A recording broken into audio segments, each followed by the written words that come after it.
Tonight, see which organization is raising money to help prevent child abuse. Plus, Chancellor Hawkins' contract was renewed. Stay tuned. Trojan Vision Nightly News starts now. From the high-definition digital production center on the Troy campus, with news from Troy University locations around the world, this is Trojan Vision Nightly News. Hello and welcome to Trojan Vision Nightly News for October 15, 2013. I'm Christina Cook. And I'm Courtney Addison. Thank you for joining us this evening. Well, it appears Troy University will remain under the leadership of Chancellor Jack Hawkins for at least another 5 years. The Troy University Board of Trustees voted today to extend the Chancellor's contract for 4 more years. The Chancellor's current contract was set to expire September 2014, but today's vote extends his contract to September 2018. Trustees cited satisfaction with Dr. Hawkins' performance and the need for community of leadership as reasons for extending the contract. And Hawkins has served as Chancellor of Troy University since 1989. No child should be neglected or abused, and today one Greek organization is raising awareness to prevent child abuse in America. Child abuse is a problem more common in today's society than we may want to admit. But this week, Kappa Delta sorority is taking a stand and raising money for children without a voice. Tuesday was Pinwheels for Prevention Day, and for a $1 donation, anyone could pin a ribbon to the banner or add to the Pinwheel Garden.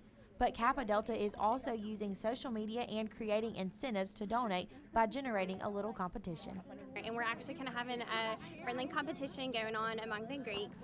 Whoever has the most ribbons pinned onto the banner, and on Thursday and Friday, whoever expresses the awareness for prevent child abuse on social media as well gets a pizza party. But Tuesday is just the beginning of Shamrock Week.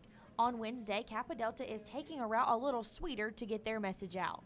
Tomorrow we're having sweets on campus, so sisters who will be wearing blue will be handing out sweets, and on the sweets will be recipes of just different facts of child abuse, just because it's unbelievable the rates of child abuse right here in Troy. Organizers say today has been a success, and even the smallest contributions can make a difference. And you can never know, the smallest difference has the biggest place in our community. So you can never really know what that $1 can go. It could stop a child from being hurt with any type of abuse. And if you're worried you might not be able to see the impact of your donation, the majority of the money raised this week will stay close to home. 80% goes locally to the Pike Regional Child Advocacy Center, when the other 20% goes to National Prevent Child Abuse America. Once again, Kappa Delta will be on the social quad tomorrow from 10 to 2 handing out their sweets, and Shamrock Week will wrap up on Saturday with a flag football tournament. And there's another organization on campus who's raising awareness for children. Phi Mu sorority will have a table for the remainder of this week in an effort to raise funds for their philanthropy. And this fundraiser is all about the boys. Today, Phi Mu began their Mr. Phi Mu contest. Any student is encouraged to give their change into their favorite guy's jar, but don't worry if you missed today. Phi Mu will be set up on the quad for the receiving donations for the remainder of the week. Today we are raising money for Phi Mu's Philanthropy, which is Children's Miracle Network, and Monday through Friday we'll have this table, and each candidate representing by the jars are put up by organizations in order to raise money for our philanthropy, and the winner will be the title of Mr. Phi Mu. Phi Mu is also selling tickets for a nacho eating contest, and starting Thursday will be the annual Get on the Ball, all in effort to raise money for the Children's Miracle Network. Well, Courtney, this month we are taking a look at some folks in the Trojan community who have interesting stories to tell. You know, that's right, Christina. Today we're going to take a look at the girl who you might not think at first glance is a world-class athlete. Jamie Day Matthews has the story. When you think of extreme martial arts, the first thing that comes to mind probably includes cages and fighting. But Caitlin might make you think twice. Well, when I was 6 years old, I wanted to take an after-school martial arts class, and my parents agreed to it, not expecting where it led me. I started competing in tournaments where I was picked up by a world karate team. And then from there, I just started competing, and it's been a blast ever since. Maisley has competed in over 200 competitions, which has led to her 5 ESPN appearances and 19 world titles. On average, I train about 2 hours a night, and then I used to drive to Columbus, Georgia every weekend to practice Friday through Sunday. Besides the obvious physical aspects, Caitlin has realized that being in extreme martial arts, it's affected her more than expected. Right now, I am a senior biomedical science major, and the major way it affects me is that biomedical science is a very difficult major. It requires a lot of dedication, and through martial arts, I've learned that even if I don't want to do something, I have to, and I can get through it. Maisley's dedication has also helped her mature mentally throughout the many years she has competed in extreme martial arts. I think martial arts is a great thing to get your children involved in because it really shows discipline and confidence, and I think that's the biggest way it's influenced my life. It's made me a confident individual. Maisley has taken extreme martial arts to the stage in more ways than one. She was the 2008 Distinguished Young Woman of Florida, where she performed martial arts as her talent. Maisley is preparing now to continue with that success. Currently, I am in the process of training for the Miss Troy University pageant. The Miss Troy University pageant will be held in the Claudia Crosby Theater on November 2nd. Jamie Day Matthews, Troy Trojan Vision News. And we will continue our Trojan Profile series tomorrow with a look at a student who likes to show off her fancy footwork.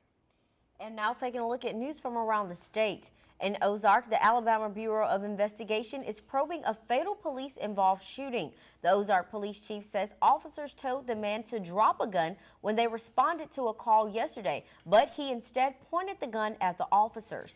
And in Montgomery, city officials are scheduled to announce that an international company will open a center. A news conference is scheduled for tomorrow at 9:30 in the morning at the Montgomery Chamber of Commerce office to make the economic development announcement. And in Birmingham, a popular youth evangelist is set to appear in court on a charge of impersonating a police officer. 30-year-old Matt Pitt faces a court hearing today to determine whether his probation will be revoked. And still to come on Trojan Vision Nightly News, the Trojan football team needed heroics on both the offensive and defensive side of the ball to get by the Georgia State Panthers. Mitchell Spoon will tell us more when he joins us with sports. Now Mitchell Spoon joined us with a look at sports. So Mitchell, it seems like in the fall everyone is really focused on football, but from what I've heard, the golf team is actually doing really well. That's right. The men's and women's golf teams both just wrapped up their tournaments, and one of the freshmen on the men's team actually had quite an amazing shot in the second round. But first, let's start off with a little football. The last-second heroics by wide receivers keep adding up this year as there was another close finish on Saturday for the Trojan football team. Danielle Percival has all the details. The Trojan football team yet again had to fight from a fourth-quarter deficit in order to make a comeback and get a conference victory as they defeated Georgia State 35-28 on Saturday in the Georgia Dome. It came down to another game-winning drive, and this time it was wide receiver Chris Williams who came through in the clutch with a 54-yard catch, run, and dive for the game-winning score. It was truly a blessing. I was just always been trying to wait and just help this team, and I was patient all year, and when my time came, I was ready. Against South Alabama, the Trojan defense gave up a touchdown that forced the offense to make a last-second comeback. But against Georgia State, the defense gave the offense the chance to win. Chris Pickett lived up to his name and picked it for his first career interception, which gave the Trojans the opportunity for the comeback. But Pickett was in a comeback of his own after sitting out the first half after a targeting suspension in the South Alabama game. The whole time I was sitting in the locker room and just waiting for my turn, I was just thinking about what kind of play can I make to change the game. A lot of guys told me, Chris, you're a big-time player. You got to make a big-time play, man. You only playing a half. You got to make something happen. I was so happy to see Chris Pickett get one too. Just what he's been through lately, and having to sit out the first half and coming back and making a play. This was the Panthers' first Sun Belt Conference game, but they continued to fight until the end, scoring 21 points in the second half, including 14 unanswered in the third to take the lead from the Trojans. Those guys, man, they played their hearts out, man. They didn't have nothing to lose coming into this game, and they wanted to get their first conference win, and we want to keep winning conference games. It wasn't very pretty. It might have been, there's a lot of things that we can do better, and if we continue to work and do better, then, we got a chance to do some things in the league. Danielle Percival, Troy, Trojan Vision Sports. The Trojans have a bye week this weekend before heading back on the road to face Western Kentucky.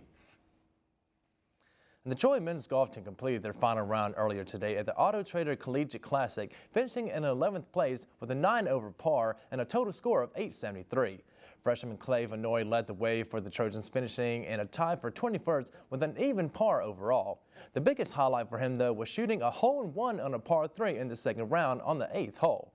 Behind him was junior Philip Brennan, who shot a 1 over par overall and tied for 25th. The Trojans return to play next Monday when they participate in the Pine Tree Intercollegiate in Kennesaw, Georgia.